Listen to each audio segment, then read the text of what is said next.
What is up, my VR homies? This is Anthony with the VR Game Rankings YouTube show, and of course, this is the daily vlog series. It is Tuesday, March 6th.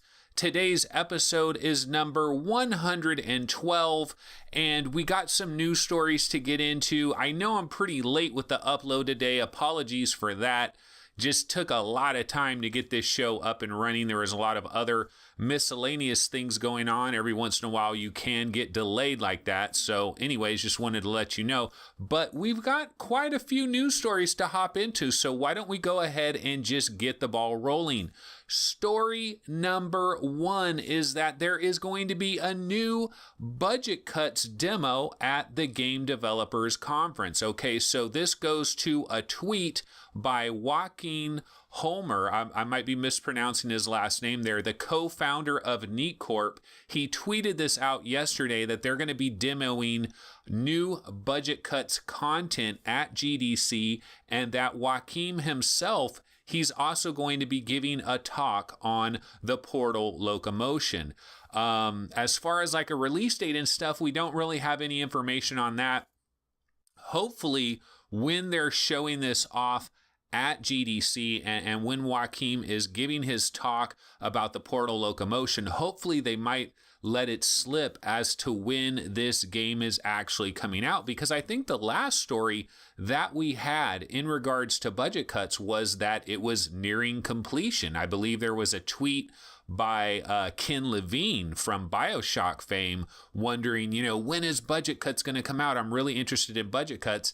And they replied to his tweet saying that, it's coming soon, like we're almost wrapping up on it. Of course, since then, we haven't heard anything. Now we hear they're going to be at GDC with a new area of the game, a playable version of the game. I don't know if this is going to be a demo that like anybody can walk up and demo or queue into a line and demo, or if this is going to be kind of a private thing where you have to have some type of an appointment to check out this demo. But at least there will be some new playable game options there. Hopefully we'll get some footage from that, some screenshots from that, so we can kind of get an idea of what has been going on with Neat Corp in all this time. I mean, it has been a crazy long time. We are really getting close to April of 2018, which is 2 full years since we got that budget cuts demo. So it's like, what have you been up to lately? In these last 2 years, we're talking 365 days times 2. What have these guys been up to? Obviously, they've been up to something. They've been cooking something up, and we are excited to check it out. So hopefully we'll get some footage at GDC, hopefully some more information. Story number 2. Bravo team for PlayStation VR appears to be a really bad game. Yeah, this is some unfortunate news for Supermassive Games. Obviously, remember we got the Inpatient in late January. That one wasn't received so well at first. When I first got it, I thought it was really, really bad. Then I played a little bit more into it, ended up finishing it. It's not a bad game. It's not a horrible game, but it was a bit on the disappointing side. Overall, I would still consider it quite a bit of a disappointment, especially at that $40 price. And then Bravo Team was coming out. Well, it came out today, and I have to admit, I don't have Bravo Team. I haven't played Bravo Team. This is one where I kind of decided to pass on it. I don't get codes from Sony. I'm not big enough to get a code from Sony. I've tried to reach out to Sony to get game codes, and I guess I'm just too small of a website, too small of a YouTube channel, so no love there. So I have not actually tried Bravo Team myself, but what I decided that I would do is I would quickly bounce over to Reddit, the PSVR subreddit, and give you a little bit of some of this vitriol that is going on the PSVR subreddit in regards to Bravo Team. So I'm going to go ahead and read some of these titles that we have for these threads that are on the PSVR subreddit. So here, the second highest thread is 7 reasons why you shouldn't buy Bravo Team. That's by Eurogamer. Then you got, I said it before and I'll say it again, Supermassive Games are working on too many games at the same time. That's another thread that's on there. Then we got Bravo Team reviewed by Polish Paul. He didn't like it. Bravo Team review. It's poorly made and is hands down the worst game I've ever played. Oh my God, that is really harsh. And then Eurogamer Bravo Team review, an astonishingly bad VR shooter from a team that should know better. What is going on over there at Supermassive Games? I mean, this is a company that I praise to the high heavens because my experience with Supermassive Games initially was absolutely wonderful. Rush of Blood, I loved Rush of Blood. Tumble VR, I loved Tumble VR. I thought these guys could do no wrong. The Inpatient, I was excited for it. Obviously, it's got some issues, but it wasn't complete and utter crap. But it really sounds like Bravo Team, man, the vitriol for Bravo Team is just not good. Just a lot of bad reviews about Bravo Team. A lot of people are just saying that it's horrible. So, man, that is kind of crazy, but that is what's going on out there for Bravo Team. Okay, story number 3 is Chapter 4 of the Exorcist Legion VR is coming this April. There is a new Steam page that is up for Chapter 4 of the Exorcist. It is called Samaritan, and we do have a description from the Steam page. I'll go ahead and read this description. Haiti has become a failed quarantine zone, racked by an unknown plague. A slew of health worker deaths have led to the collapse of efforts to control the mounting victim toll. You travel to a small aid center to discover what lies at the heart of the epidemic. Now, we don't have a trailer for this, as I couldn't find a trailer for this anywhere, but we do have a number of pictures. It does look pretty cool. You know what it kind of gives me a vibe of? Has anybody seen that movie? There was this it was like a Spanish movie or like a Mexican movie. It was called REC, like Record. REC was the name of the movie, and it was kind of this zombie movie, and it all kind of took place inside this like apartment complex. And I don't know, it just had a cool kind of vibe to it. Record, I guess is what it's called, but I'm talking about the original Spanish version where it's like in subtitles or whatever. The pictures of this one, which is taking place in Haiti with, you know, health workers and all this type of thing and this unknown plague, kind of reminds me of that a little bit. It does look pretty cool. I have to admit, when it comes to the Exorcist Legion VR, I've only tried that very first chapter because my good buddy Mame Fan, he said the second chapter was kind of a dud. Never got around to, I know the third chapter has become available. Haven't tried that.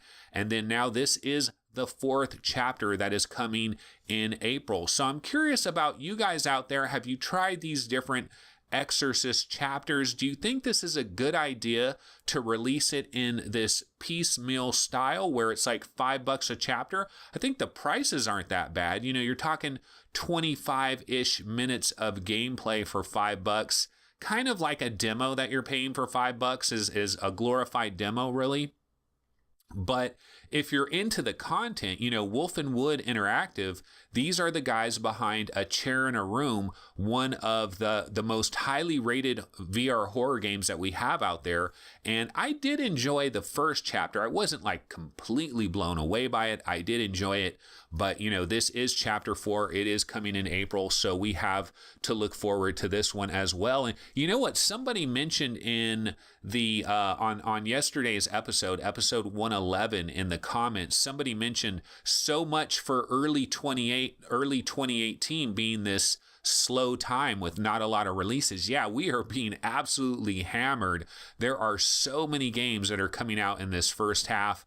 I was completely and utterly off the mark when I was talking about how early 2018 is going to be kind of slow and there's not going to be a lot going on. Now, we don't really have like big, heavy hitting games, but man, do we have a ton of games, and a lot of them have turned out to be quite good. A lot of these smaller games are actually pretty good, so that is good news. Okay, story number 4. Now, this is very much your mileage may vary type of story, and it might be kind of dead as far as we're concerned here, but I wanted to report on this anyways, just in the off chance that somebody could still possibly take advantage of this. So Costco apparently had the Lenovo Explorer mixed reality headset. This is the Microsoft mixed reality headset.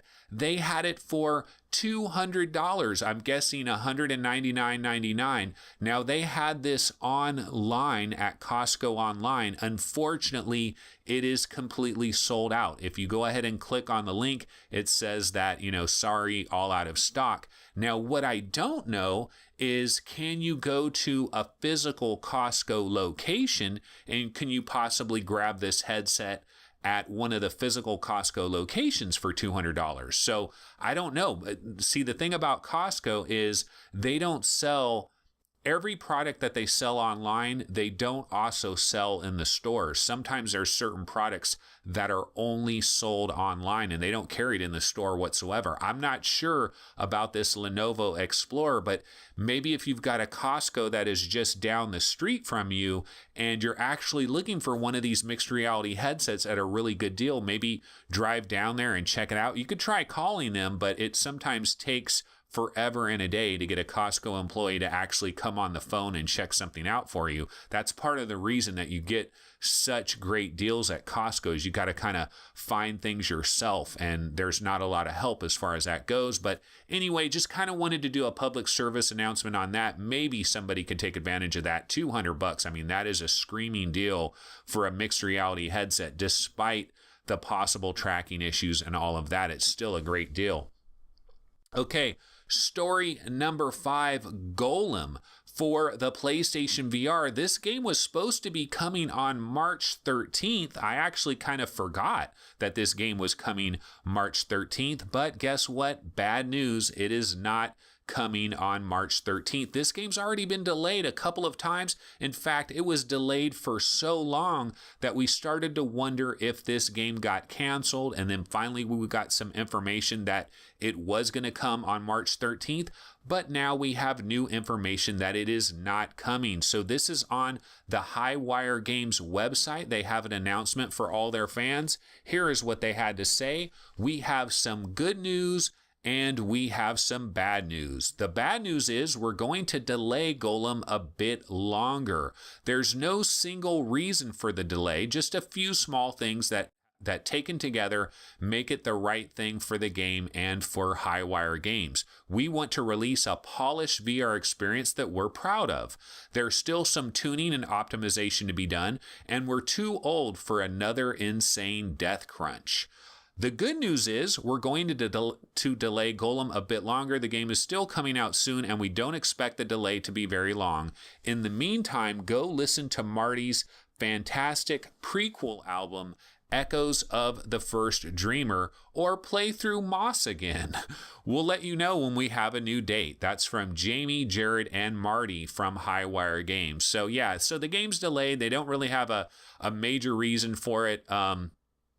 They don't want to go through an insane death crunch. I kind of understand that. And then this is a PSVR game, and so part of the issue is that even when Highwire Games is completely done with this game, they're still going to have to send it to Sony. It's still going to have to go through a certification process, so it's still going to take a little while. So honestly, if I were looking for Golem and I was a betting man, I probably wouldn't bank on this game until maybe June, like early summer at the earliest. And who knows, this game could even slip into the fall based on that, because obviously Highwire Games are going to have to button it up, finish it up, hand it over to Sony. It's going to have to go through the certification process, and then it hits the rest of us. So looks like Golem will be delayed for a little while. Okay, the last little story I want to get to, this is kind of a throwaway story. I happened to see this on the Vive subreddit, and I thought, this is kind of an interesting story. Might as well go ahead and do this real quick.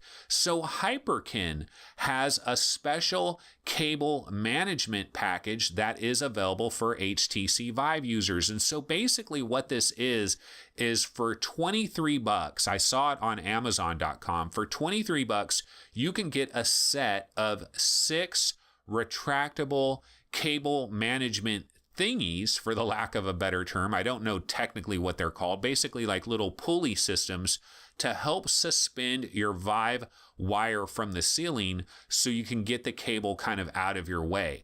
And so this is something I've always thought about. I've thought about doing this a number of times. I remember way back in the days, like early in 2016 when I first got my Vive, I remember seeing different videos where people tried all these different techniques of suspending their wires from the ceiling. I remember this one guy, he was a big time hollow point player, and he had his cable wired up in a certain way where it was suspending, and he was able to play hollow point, and he was swinging all around and doing all the thing, swinging around 360, and it was like swinging around with them.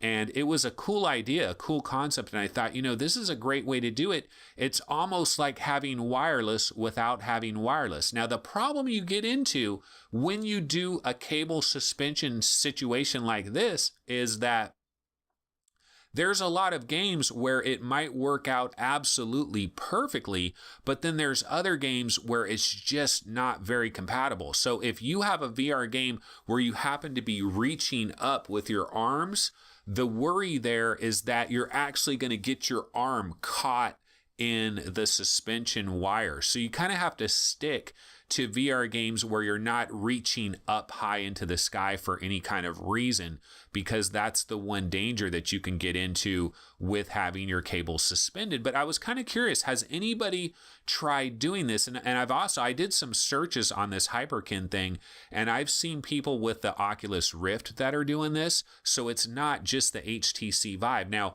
one of the reasons I think they kind of specify this more towards the HTC Vive is that one of the big differences between the Vive and the Rift is the Vive gives you a lot longer of a cable than the Rift, the actual cable that is going from your PC. See, that's kind of the issue that you get into if you decide to start suspending your wire up there, is you're probably going to need some type of extension cord that is going to extend your regular wires a lot further, because now you're putting it up on your ceiling and you're going to need some slack. You're going to have some slack. So you're likely going to have to extend the entire wire thing, to make it all happen. So I was just curious about you guys out there. Do you guys suspend your wires at all? Do you try this to kind of like avoid getting a wireless adapter or maybe help you out a little bit? Or do you just leave the cable on the floor the normal way and you just step around it and it's just